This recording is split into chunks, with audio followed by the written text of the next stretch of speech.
제2차 세계대전 당시 일본 해군이 진주만을 기습적으로 공격한 직후였습니다. 주변의 참모들이 연합함대 총사령관 야마모토 제독에게 대승리를 거둔 것에 대해서 축하를 했을 때 야마모토는 오히려 우리는 잠자는 사제를 깨웠다고 탄식을 했다고 합니다.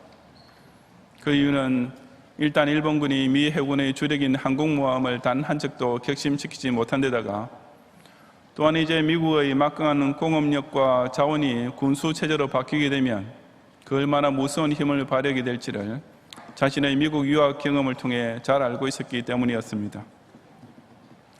실제로 미국은 그 이전까지만 해도 고립주의를 내세우면서 가능하면 참전하지 않으려 했지만 그 진주만 기습이 도화선이 되어 진주만을 상기하자라는 구호 아래 일본을 대항하여 온 국민이 벌떼기를 섰으니 야마모토의 우려는 곧 현실이 되고 말았습니다.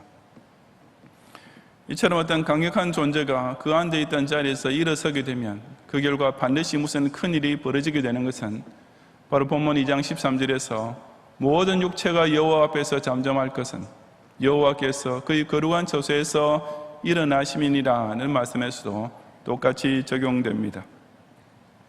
거룩한 처소는 천상에서는 물론 하나님의 보좌이지만 지상에서는 곧 교회에 해당됩니다. 일어나심이란 여호와 하나님은 가만히 앉아있는 무력한 우상과는 달리 살아계시는 실존의 신이시며 또한 역사하시는 능력의 신이심을 가리킵니다. 그렇다면 이 전능의 주권자께서 일어나실 때 과연 어떤 크고도 놀라운 일들이 따라오게 됩니까? 이 시간 저는 하나님께서 살아계실 뿐 아니라 역사하고 계심을 명백히 보여주는 증거들이 교회를 통해 어떻게 나타나고 있는지를 함께 상고해 보고자 합니다. 첫째, 교회가 온갖 보신 세력을 끝내 이기는 것이 하나님께서 분명히 살아계시는 증거입니다. 1장 18절부터 21절까지 함께 봉독하겠습니다. 내가 눈을 들어본즉 네개의 뿔이 보이기로 이에 내게 말하는 천사에게 묻되 이들이 무엇이니까 하니 내게 대답하되 이들은 유다와 이스라엘과 예루살렘을 흩뜨린 뿔이니라. 그때 여호와께서 대장장의 4명을 내게 보이시기로 내가 말하되 그들이 무엇하러 왔나이까 하니 대답에 이르시되 그 뿔들이 유다를 흩뜨려서 사람들이 능히 머리를 들지 못하게 하니 이 대장장이들이 와서 그것들을 두렵게 하고 이전의 뿔들을 들어 유다 땅을 흩뜨린 여러 나라의 뿔들을 떨어뜨리려 하느니라 하시더라. 아멘. 본문은 바벨론 포로에서 귀환하는 유다 백성에게 하나님께서 스가랴 선지자를 통해 소망의 미래를 보이시는 장면이 계속 이어지는 내용입니다. 그 첫 번째 계시로 18절 이전에서 말탄 자들의 환상을 보여주셨던 하나님께서는 이제 두 번째로 4개의 뿔의 환상을 그에게 보여주셨습니다. 스가랴 선지자가 자기 곁에서 해석해주는 천사에게 그 뿔들이 상징하는 바가 무엇인지 물어보자 그 천사는 이들은 유다와 이스라엘과 예루살렘을 흩뜨린 뿔들이라고 대답해 주었습니다. 즉 그 4뿔들은 이스라엘 백성을 사면에서 위협하는 모든 이방 세력을 가리키는 것이었습니다. 뿔이란 공포와 위협, 적대적인 힘의 상징이었습니다. 첫 번째 환상에서 말탄 자들이 나타났지만 말만 강조된 것처럼 여기서 어쩌면 뿔 달린 동물이 나타났지만 뿔만 강조된 것일 수도 있습니다. 그 이유는 그 상징하는 바를 더욱 강조하기 위해서입니다. 사나운 들소 따위가 눈앞에서 뿔을 세워 겨누고 있으면 공포에 사로잡힌 사람의 눈에는 오직 그 뿔만 크게 보이는 것과 마찬가지입니다. 유다 백성의 눈에 애굽, 아수르, 바벨론 같은 주변의 이방 나라들이 바로 그처럼 뿔 같은 공포의 대상이었습니다. 결국 그 뿔들이 유다와 이스라엘을 흩뜨려 즉 영토를 침범하고 백성을 사방으로 흩어지게 만들어버렸습니다. 그 이방 열국이 그처럼 유다를 흩뜨려서 사람들이 능히 머리를 들지 못하게 한 즉 유다 백성으로 하여금 최악의 민족적 수치를 당하게 만든 뿔들이 되었던 것입니다. 하지만 바로 그때 여호와께서는 스가랴에게 대장장이 4명을 또 보여주셨는데 이것은 두말할 것 없이 4개의 뿔과 대조됩니다. 대장장이는 당시 사회에서 대표적인 기술자인데 이들은 유다에 대해 위협적이었던 뿔들을 오히려 두렵게 하고 그 열고의 뿔들을 떨어뜨리려, 즉 꺾으려고 하나님께서 보낸 자들이라고 했습니다. 그들이 정확하게 어떤 식으로 그 뿔들을 꺾게 되었는지는 나타나 있지 않지만 그 대장장이들이 그런 일을 간단하게 처리할 수 있는 어떤 기술과 도구를 가지고 있는 전문가인 것만은 확실합니다. 또한 뿔이 4개고 대장장이도 4이었으니 각 뿔마다 그것을 전담한 대장장이에 있어서 모든 뿔들을 하나도 남기지 않고 순식간에 다 꺾어버렸음도 틀림없습니다. 다시 말해서 그 뿔들은 유다 백성이 볼 때에는 도저히 손 쓸 수 없는 공포의 대상이었지만 하나님께서 꺾어버리자 하실 때는 지극히 쉽고 그리고 간단히 처리해버릴 수 있는 존재에 불과했습니다. 실제로 이스라엘 민족 앞에 한때 강력한 뿔처럼 보였던 모든 이방 제국들이 단 하나의 예외도 없이 그처럼 하나님의 손에 차례로 꺾이면서 결국 역사상에서 흔적도 없이 사라져버렸던 것입니다. 하나님의 교회는 항상 세상 보신 세력에 의해 사방으로 포위되어 왔습니다. 로마 제국이 초대 기독교를 박해했던 300여 년 동안 그 세력은 마치 성난 들소에 거친 뿔과 같은 공포의 대상이었습니다. 하지만 하나님께서는 한 사람의 노아 황제를 당신의 대장장이로 사용하셔서 로마 제국이 오히려 기독교를 국교로 인정하도록 만드셨습니다. 중세 로마 가톨릭이 개혁주의 기독 신자를 박해하며 셀 수 없이 많은 사람들을 고문실과 화형대에서 죽였을 때 그 세력 역시 하늘을 찌를 듯 했습니다. 하지만 그처럼 천년의 왕국을 자랑하던 교권의 뿔 역시 종교개혁자라는 대장장이들에 의하여 간단히 꺾이고 말았습니다. 일본이 우리나라를 식민지로 삼고 그 제국주의 뿔로서 신사참배를 강요해 왔을 때 이 나라의 참된 목사와 성도는 죽음 외에는 피할 길이 없어 보였습니다. 하지만 하나님께서는 미국이라는 대장장이를 적시에 사용하셔서 우리 민족으로 하여금 기적적인 해방의 날을 맞이하게 해주셨습니다. 또한 과거 소련이 공산주의 사상으로 무장하여 그 야심의 손길을 뻗치는 나라와 민족마다 유물론과 무신론이 불러서 기독교를 극심하게 탄압할 때에는 아직 자유민주주의 국가에 속해 있는 교회와 성도에게조차 두려움의 대상이었습니다. 하지만 하나님께서 절묘한 타이밍에 미국과 소련의 두 통치자들을 다시 한번 대장장이로 사용하시니까 그 막강해 보이던 소련의 뿔이 어느 날 아침에 일어나 보니 제 뿔에 뽑혀 있었지 않았습니까? 이처럼 세상 부신 세력의 뿔은 때가 될 때 하나님께서 사용하시고 조정하시는 역사의 사건이나 인물이라는 대장장에 의하여 실로 한순간에 간단히 꺾여버렸습니다. 물론 아직도 꺾이지 않은 뿔들이나 앞으로 또 나타날 새로운 뿔들 역시 반드시 꺾이고 말 것입니다.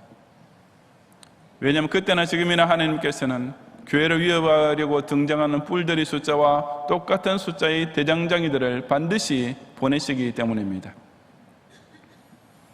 교회와 성도를 위협하는 세상의 뿔들은 제 아무리 그 당시에는 막강하고 날카롭게 보여도 결국은 망하고야 만다는 이 역사의 증거를 통해 실로 여호와 하나님께서는 분명히 살아 계시는 것을 확신하는 성도들이 되시기를 바랍니다. 둘째로 교회가 부흥하면서 땅을 정복해 나가는 것이 하나님께서 강력히 역사하시는 증거입니다. 2장 1절부터 5절까지 함께 봉독하겠습니다. 내가 또 눈을 들어 본즉 한 사람이 청량줄을 그의 손에 잡았기로 내가 어디로 가느냐 물은즉 그가 내게 대답하되 예루살렘을 청량하여 그 너비와 길이를 보고자 하노라 하고 말할 때에 내게 말하는 천사가 나가고 다른 천사가 나와서 그를 맞으며 이르되 너는 달려가서 그 소년에게 말하여 이르기를 예루살렘은 그 가운데 사람과 가축이 많으므로 성곽 없는 성읍이 될 것이라 하라. 여호와의 말씀에 내가 불로 둘러싼 성곽이 되며 그 가운데에서 영광이 되리라. 아멘. 이 세 번째 환상에서 스가랴 선지자는 청량줄을 잡고 어디론가 가고 있는 한 사람을 보게 됩니다. 청량줄이란 길이를 잴 때 쓰는 줄로서 말하자면 긴 줄자입니다. 스가랴 선지자가 그 사람에게 내가 어디로 가느냐고 묻자 그는 예루살렘을 청량하여 그 너비와 길이를 보고자 하노라 하고 대답했습니다. 다시 말해서 그 사람은 예루살렘 성의 크기를 재어보려고 가는 중이었던 것입니다. 이것은 지금 귀환한 유다 백성이 예루살렘 성을 재건하면서 그 미래에 대하여 생각하고 있던 심정을 반영합니다. 그들은 예루살렘이 앞으로 과연 어떤 크기로 어떤 모습으로 나타나게 될 것인지 궁금했습니다. 과연 이전의 다윗과 솔로몬 당시의 예루살렘 모습을 되찾을 수 있을지, 혹은 그보다 훨씬 못한 모습으로 재건될지 여러 가지 추측을 하고 있었습니다. 또 현실적으로만 생각한다면 지금 인구도 몇만 명밖에 되지 않는 상황에서는 새 예루살렘을 크게 재건하기보다는 그저 형편에 맞도록 너비와 길이를 조그맣게 짓는 것이 그 운영이나 방어에 있어서 훨씬 더 능률적일 수도 있었습니다.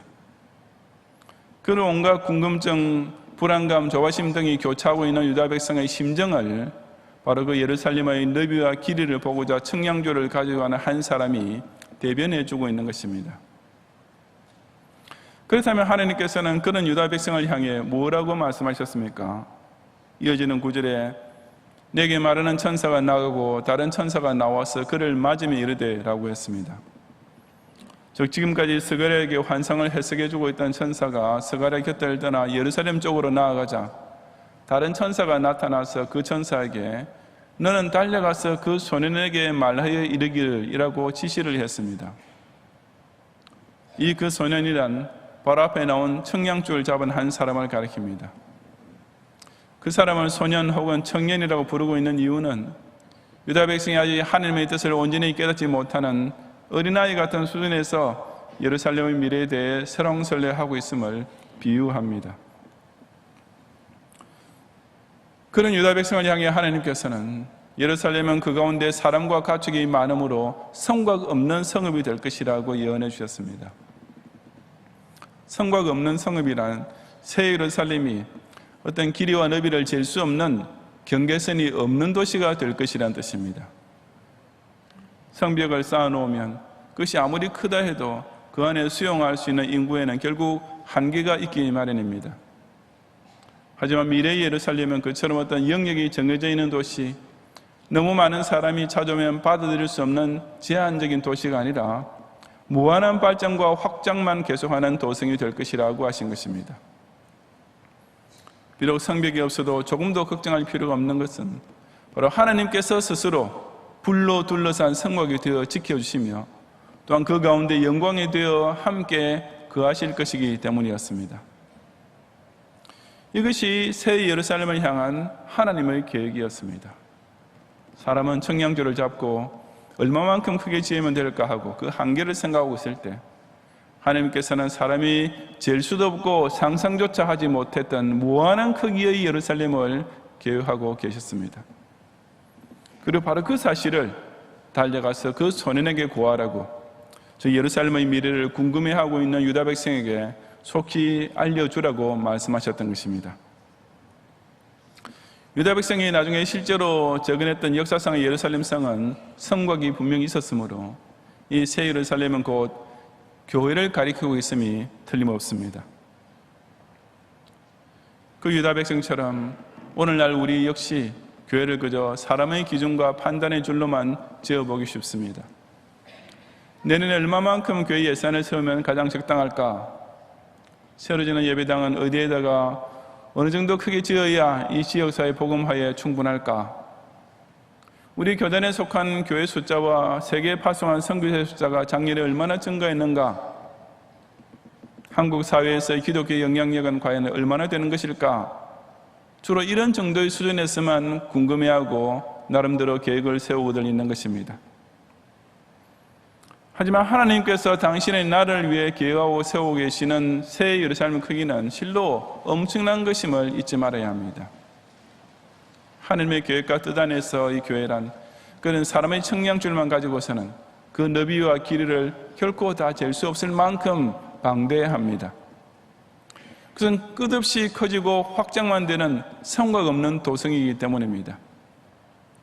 그럼에도 불구하고 그 확장에 따른 어떤 불안이나 문제가 조금 더 나타날 수 없는 것은 바로 살아계신 하나님의 영광이 그 교회를 통해 나타나며 그 하나님께서 친히 불성각이 되어 지켜주시는 도성이기 때문입니다. 초대 기독교는 세상 사람 눈에는 얼마 안 가서 곧 사라질 유대인의 작은 종파 하나로만 여겨졌습니다. 하지만 이 새 예루살렘은 그 후 2000년의 세월을 거치면서 살아계신 하나님의 동행과 보호 아래 이처럼 많은 사람과 가축이 거하는, 실로 셀 수 없는 무수한 신자들과 그들의 전생에까지 함께 수용하는 사상 최대의 도성으로 계속해서 온 땅을 정복해 가고 있지 않습니까? 마치 가루 서물 속에 갖다 넣어 전부 부풀게 한 누룩과 같이 교회를 통한 천국운동이 계속 확장 일로에 있는 것이야말로 하나님께서 오늘도 살아서 역사하고 계심을 뚜렷이 보여주는 또 하나의 증거인 것을 확신하는 성도들이 되시기를 바랍니다. 셋째로, 교회가 택자를 예수님 앞으로 모으고 있는 것이 곧 하나님께서 일어나 계신 증거입니다. 2장 6절 이하 12절까지 함께 봉독하겠습니다. 오호라, 너희는 북방 땅에서 도피할지어다. 여호와의 말씀이니라. 이는 내가 너희를 하늘 사방에 바람같이 흩어지게 하였음이니라. 여호와의 말씀이니라. 바벨론 성에 거주하는 시온아, 이제 너는 피할지니라. 만군의 여호와께서 이같이 말씀하시되 영광을 위하여 너희를 노력하는 여러 나라로 보내셨나니 너희를 범하는 자는 그의 눈동자를 범하는 것이라. 내가 손을 그들 위에 움직인즉 그들이 자기를 섬기던 자들에게 노랫거리가 되리라 하셨나니 너희가 만군의 여호와께서 나를 보내신 줄 알리라. 여호와의 말씀에 시온에 따라 노래하고 기뻐하라. 이는 내가 와서 내 가운데 머물 것임이라. 그날에 많은 나라가 여호와께 속하여 내 백성이 될 것이요 나는 내 가운데에 머물리라. 내가 만군의 여호와께서 나를 내게 보내신 줄 알리라. 여호와께서 장차 유다를 거룩한 땅에서 자기 소유를 삼으시고 다시 예루살렘을 택하시리니. 아멘. 이 6절 이하의 말씀은 지금까지 나타났던 것과는 다른 문체로 이어집니다. 즉 이전까지의 내용은 스가랴가 본 환상이지만 여기서부터는 하나님의 예언을 스가랴 선지자가 시적인 형태로 선포하고 있는 것입니다. 하나님께서는 너희는 북방 땅에서 도피할지어다. 이는 내가 너희를 하늘 사방에 바람같이 흩어지게 하였음이니라고 말씀하셨습니다. 북방 땅이란 이스라엘을 침공해올 이방 세력을 예언할 때 선지자들이 썼던 표현이었습니다. 즉 전에는 하나님께서 유다 백성을 이방 열국 가운데 흩어지게 하셨지만 이제는 북방 땅을 떠나 예루살렘으로 돌아오라는 뜻입니다. 바벨론 성에 거주하는 시온아, 이제 너는 피할지니라 하는 말씀도 같은 의미입니다. 이제는 그 포로 생활하던 곳에서 떠나 새로운 이스라엘 신앙 공동체 재건에 함께 참여하려는 명령인 것입니다. 영광을 위하여 너희를 노력한 여러 나라로 보내셨나니 라는 말은 좀 더 쉽게 다시 번역하면 여호와께서 당신의 영광을 위해 나를 들어서 너희를 노력했던 열국으로 보내셨다는 의미입니다. 여기 하나님께로부터 보내심 받은 나라는 바로 장차 오실 메시아를 가리킵니다. 그 메시아께서는 그 하나님 백성을 범하는 자를 그의 눈동자를 범하는, 즉 하나님 당신은 직접 대적하는 원수로 여기실 것이며 그런 자들 위해 손을 움직여 오히려 그들이 남의 노략거리가 되게 하실 것이라고 했습니다. 즉 예수님께서 교회가 머리가 되시며 하나님과 성도의 원수를 심판하실 분으로 오실 것이라는 뜻입니다. 바로 그런 예수님의 메시아 사역을 통해 사람들은 예수님이 곧 여호와께서 보내신 구세주인 것을 알게 될 것이었습니다. 예전에 10절에 내가 와서 내 가운데 머물 것이라는 말씀 역시 임마누엘, 즉 우리와 함께 계시는 하나님으로 오신 예수 그리스도에 대한 예언입니다. 그 예수님께서 머리가 되신 교회는 이 땅의 많은 나라에 속했던 사람들을 내 백성, 즉 하나님의 백성으로 불러 모으는 새 예루살렘이 될 것이라고 했습니다. 그 교회야말로 하나님께서 자기 소유를 삼으시고 택하신 하나님의 나라요, 하나님의 도성이요, 하나님의 선택하신 자들의 신앙 공동체가 됩니다. 그러니 그 교회 부름받아 모인 시온의 딸된 택자에게는 그야말로 노래하고 기뻐하는 세상의 환희만 넘칠 수밖에 없는 것입니다. 오늘도 지구상 방방곡곡에 세워져 있는 교회에 교인들이 모이고 있는 것은 참으로 신기한 일이 아니겠습니까? 주중에 힘들게 일했으니 이제 집에서 좀 편히 쉬든지, 아니면 어제 놀러 나가야 할 날인데도 주일만 되면 새벽부터 밤까지 이 많은 교인들이 부지런히 교회에 모여듭니다. 그것도 그저 주일 예배만 드리는 것이 아니라 주일 밤 예배, 또 주중에도 새벽 기도회와 수요 예배와 금요 기도로 모이고, 게다가 온갖 교회 일에 뼈 빠지게 봉사를 하고 복음 사업과 성전 건축을 위해 죽도록 헌금까지 바치는 가운데 아이 교회를 자기 집처럼, 아니 자기 집보다 더 귀중히 여기면서 사는 것입니다. 도대체 어떻게 해서 이런 일이 벌어지고 있는 것이겠습니까? 그것은 하나님께서 당신의 독생자 예수 그리스도를 이 새 예루살렘의 머리로 세워주셨기 때문입니다. 교인들이 교회에 모이는 것은 결코 목사의 어떤 인기 때문이 아니라 바로 이 예수님이 너무나 믿음직하고 고마운 우리의 구세주이시기 때문입니다. 그런 까닭에 택함받은 자는 저 북방 땅과 바벨론 성 같은 세상의 장망성에서 빨리 도피해 나와서 이 주님의 도피성 안으로 피해 오게 됩니다. 적어도 성도에게 있어서는 이처럼 죄악의 도성을 탈출하여 교회에 모이게 되는 기쁨이 이만저만하지 않습니다. 그리고 바로 그 새 예루살렘에서 성도는 더 이상 죄악의 세력이 범할 수 없도록 하나님께서 당신의 눈동자같이 지키시는 보호를 받으면서 오직 기뻐하며 찬송하는 중생을 누리게 되니 그 재미는 정말이지 맛을 본 사람만 알 수 있는 것입니다. 바로 그 때문에 오늘도 이 지상교회 안에는 택하심을 입고 구원받은 성도들이 원근 각지로부터 모여들어서 그 교회 안에 임재하시는 주님과 교제하고 그 왕국의 백성된 은혜와 복을 만끽하고 있습니다. 이 땅에 보내심을 받고 오신 성자 예수 그리스도를 구세주로 영접함으로써 교회에 모이기를 힘쓰고 기쁨과 감사만 넘치는 신앙생활을 영위하는 성도들이 끊임없이 이어지고 있다는 이 신기한 현상 역시 오늘도 하나님께서 그 성소에서 일어나셔서 당신의 크신 뜻을 진행하고 계시는 뚜렷한 증거인 것을 확신하는 성도들이 되시기를 바랍니다. 성도 여러분, 다시 한번 2장 13절을 보시면 모든 육체가 여호와 앞에서 잠잠할 것은 여호와께서 그의 거룩한 처소에서 일어나심이니라 하라 하더라고 했습니다. 오늘도 육체를 지닌 모든 인생들은 시끌벅적하게 살아가고들 있습니다. 제각기 자기 생각이 옳다고 떠들고 자기 마음대로 사느라고 소란스러운 세상인 것입니다. 사람이 만일 이 우주 가운데 최고의 존재라면 그렇게 떠들며 살아도 아무 상관없을 것입니다. 하지만 여호와 하나님께서 그 성소에서 일어나실 때는 모든 육체가 그 앞에서 잠잠해야 마땅합니다. 우너른이 나타나셔도 그 앞에서 정수하고 예의를 차려야 할 텐데 하물며 천지의 대주이신 여호와 하나님께서 일어나실 때야 오죽하겠습니까? 하나님께서 살아계시고 하나님께서 우주와 인생 가운데 역사하고 계신 것을 깨달을 때 사람은 그 앞에서 겸손히 자기 입을 다물고 두려운 마음으로 머리를 숙여야 함이 지극히 당연할 뿐인 것입니다. 하나님께서는 오늘도 그 거룩한 처소에서 일어나십니다. 이 세상의 다른 장소, 다른 단체가 아니라 바로 당신께서 지정하시고 구별하셔서 세우신 교회를 통하여 그 위대한 구속사를 움직이시면서 당신의 살아계심을 만천하에 공포해주고 계십니다.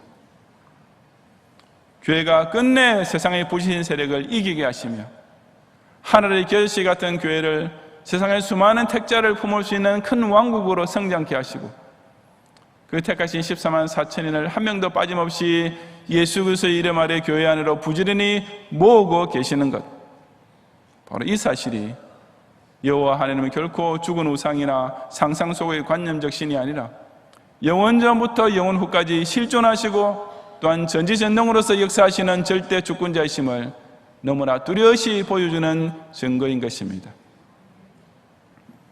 우리 경양교회 역시 46년 전 개척이 시작됐을 때 주위의 많은 사람들이 절대로 안 될 것이라고만 했고, 하필이면 IMF 시절에 이 강서 성전 건축을 시작하자 경영교회는 곧 망할 것이라는 비관적인 말을 공공연히 했습니다. 하지만 하나님께서는 그런 사람의 예상을 완전히 깨뜨리시고 을지로 창고에서 교회 설립할 당시에는 그 누구도 꿈조차 꿀 수 없었던 이 엄청난 강서 시대를 우리로 하여금 지금 누리게 해주고 계십니다. 실로 하나님께서 바로 이 거룩한 처소에서 일어나신 증거가 아니고 무엇이겠습니까?